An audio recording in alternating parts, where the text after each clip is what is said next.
إن الذين فرقوا دينهم وكانوا شيعا لست منهم في شيء إنما أمرهم إلى الله ثم ينبئهم بما كانوا يفعلون.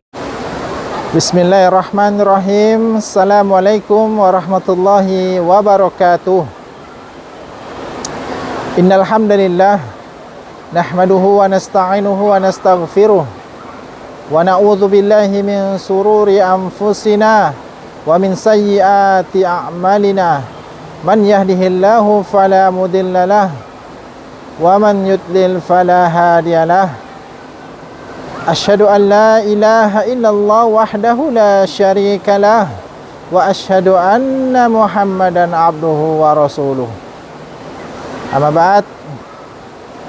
Ikhwatal iman wa akhwati fillah, rahimani wa rahimakumullah. Lama tidak berkomunikasi. Saya doakan semoga teman-teman sekalian yang menyimak video ini dan juga kaum muslimin selalu dalam penjagaan dan perlindungan Allah Subhanahu wa taala. Dan semoga Allah Subhanahu wa taala menyembuhkan orang-orang yang sakit di antara kita, khususnya sanak famili, keluarga, dan juga orang-orang yang dekat dengan kita, khususnya kedua orang tua. Teman-teman yang dirahmati oleh Allah Subhanahu wa taala, kali ini saya ingin berbagi pengalaman, ya, yang mana kita ketahui pengalaman ini tidak bisa kita temui di lembaga pendidikan manapun. Artinya apa? Pengalaman ini adalah bukti nyata tempat di mana kita mengambil ibrah ataupun hikmah dari seluruh kejadian pengalaman yang pernah dialami oleh hamba-hamba Allah yang lainnya. Karena Sayyidina Ali mengatakan, unzur ma kila wa la tanzur man qala.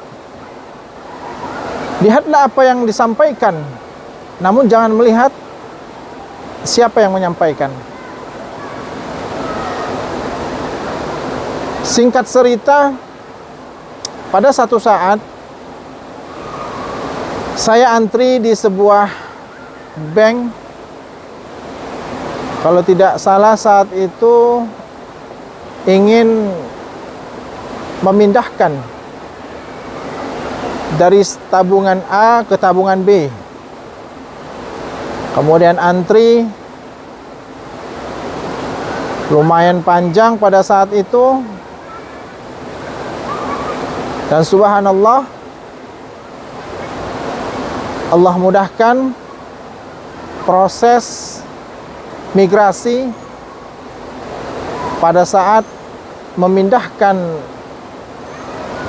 tabungan dari A ke tabungan B. Singkat cerita, selesai urusan, langsunglah saya pulang ke rumah. Di tengah perjalanan, ketika saya nyetir, tidak tahu kenapa, tiba-tiba kepala saya pusing, luar biasa pusing. Kemudian disertai dengan mual-mual dan ingin muntah, namun saya tahan. Lalu masuklah saya ke rumah. Saya minum air hangat, kemudian saya coba makan. Dan anehnya, apa yang saya makan tersebut tidak ada rasanya. Jadi tidak berasa. Dan penciuman saya pun berkurang. Artinya saya mencium yang tadinya itu aromanya wangi, namun tidak terdeteksi oleh indera penciuman saya. Tenggorokan saya juga sakit, gatal. Dan saya berasumsi, jangan-jangan. Tapi saya tidak memikirkan itu. Namun memang dampak dan arahnya ke sana. Dan sebagai manusia yang kita beriman kepada Allah Subhanahu wa taala, meyakini bahwa apa yang saya alami itu sudah atas izin dan ketentuan Allah Subhanahu wa taala. Saya tidak tes pada saat itu. Tetapi saya berhusnudzon kepada Allah, meyakini, mengimani bahwa setiap penyakit pasti ada obatnya. Kalaupun Allah Subhanahu wa taala menginginkan saya jauh lebih parah daripada itu, dan itu adalah bagian dari takdir. Tapi sebagai manusia, kita senantiasa diajarkan bagaimana caranya berikhtiar yang syar'i. Kemudian saya teringat sabda Nabi bahwa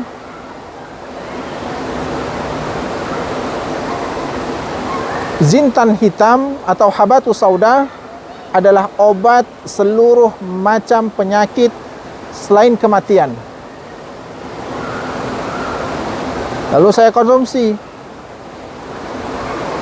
Saya juga minum madu, yang mana madu ini difirmankan oleh Allah Subhanahu wa taala adalah minuman untuk kesehatan.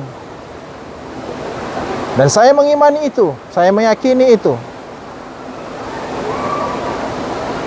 Kemudian saya perbanyak istirahat. Saya istirahat, saya minum obat untuk agar stamina saya bertambah, imunitas saya membaik, dan tidak menurunkan keimanan saya kepada Allah Subhanahu wa taala. Iya. Kemudian saya konsumsi kurma azwa 7 butir, yang mana Rasulullah Sallallahu Alaihi Wasallam bersabda, barang siapa yang mengkonsumsi 7 butir kurma azwa, maka dia akan terhindar dari pagi sampai petang dari sihir dan juga racun. Masya Allah. Saya berupaya semampu mungkin, sekuat tenaga, saya berperang dengan alam bawah sadar saya, bahwa hakikat manusia itu memang lemah. Tapi kitalah yang mengontrol diri kita, bagaimana berpikir agar diri kita ini tetap bersemangat untuk menjalani seluruh proses kehidupan yang sudah ditetapkan oleh Allah Subhanahu wa taala. Dan saya perbanyak membaca Al-Quran. Karena Al-Quran ini, kita beriman kepada Allah, justru bagian dari aplikasinya adalah kita membaca dan meniatkan untuk mengobati diri kita. Karena tidak ada satu makhluk apapun jenisnya yang mampu bertahan bila mana dibacakan Al-Quran di dalamnya.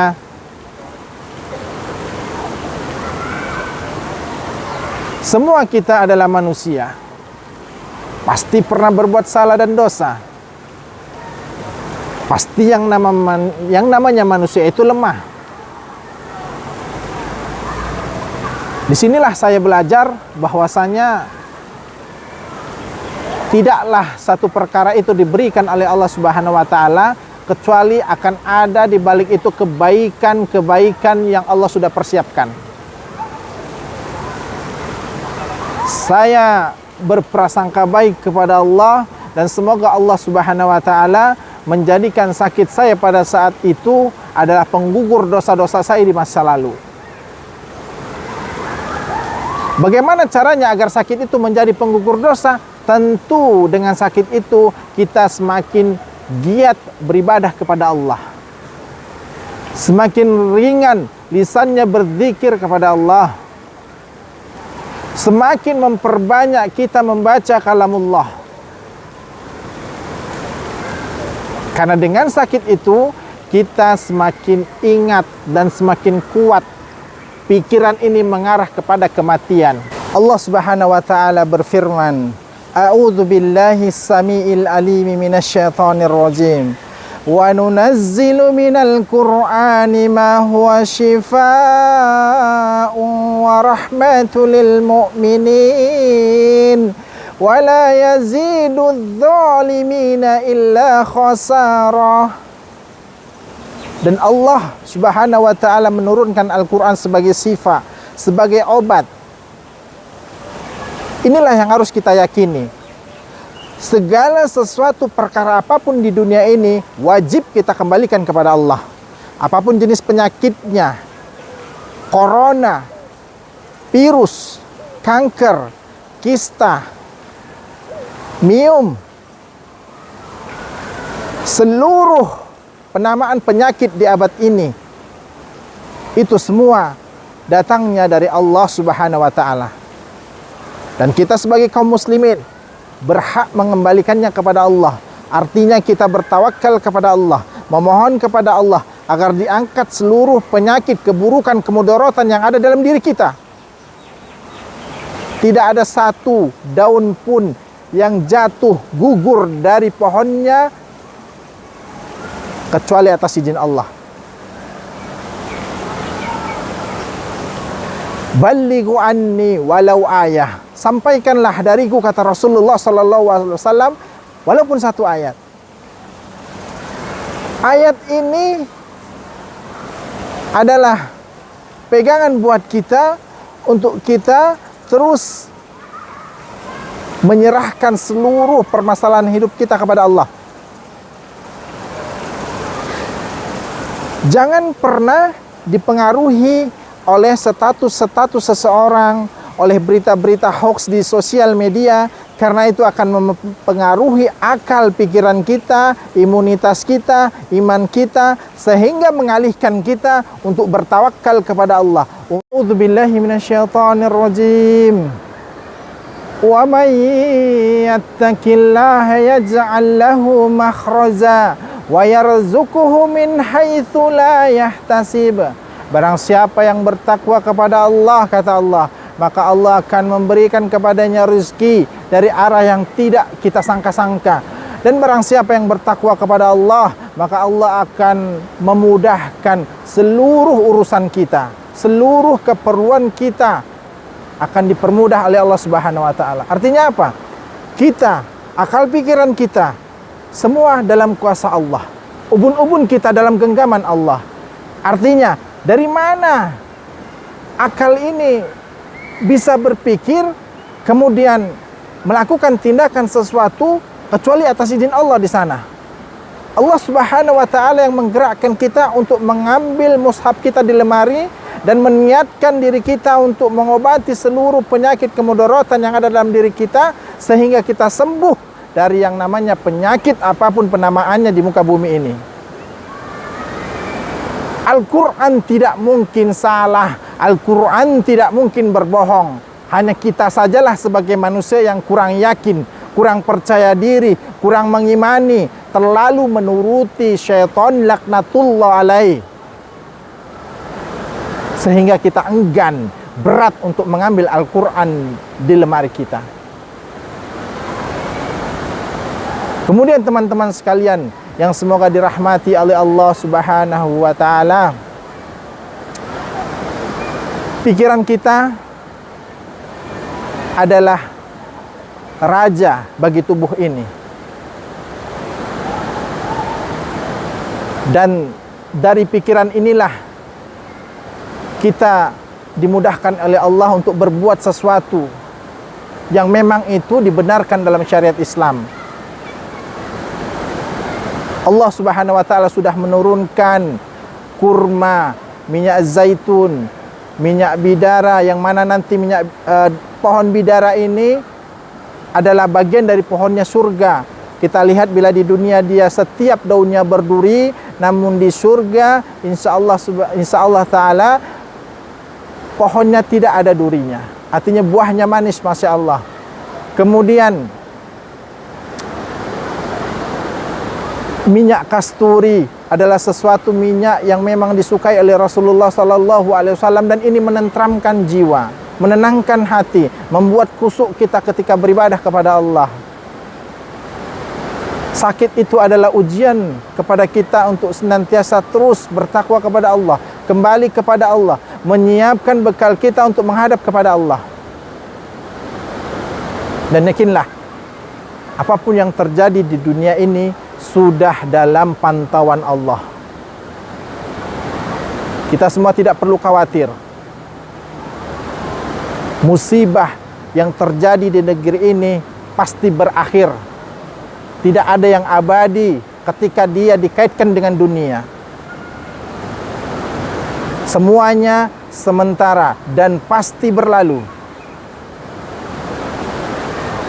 Dan berhati-hatilah, setiap perbuatan tingkah laku kita semuanya akan dihisap dan ditanya oleh Allah Subhanahu wa taala, dan tidak ada satu detik pun waktu yang berlalu kecuali semua sudah dipantau oleh Allah Subhanahu wa taala. Ini kisah nyata teman-teman sekalian, dan mudah-mudahan teman-teman sekalian ketika ditimpa suatu ujian, tingkatkan terus, perbanyak membaca Al-Quran, 1 juz, 2 juz, 3 juz, perbanyak. Dan insya Allah ketika teman-teman sekalian dekat dengan Al-Quran, maka teman-teman sedang memperbaiki dirinya, sedang memperbaiki hatinya, sedang memperbaiki masa depannya, sedang memperbaiki keluarganya, sedang memperbaiki keturunannya, semua apapun itu. Mudah-mudahan Allah Subhanahu wa taala mengistiqomahkan kita di jalan Al-Quran dan sunnahnya yang mulia ini. Mudah-mudahan Allah Subhanahu wa ta'ala mematikan kita dalam keadaan husnul khatimah dan dijauhkan dari kematian su'ul khatimah. Barakallahu fikum, arsadani Allahi wa iyakum. Wassalamualaikum warahmatullahi wabarakatuh.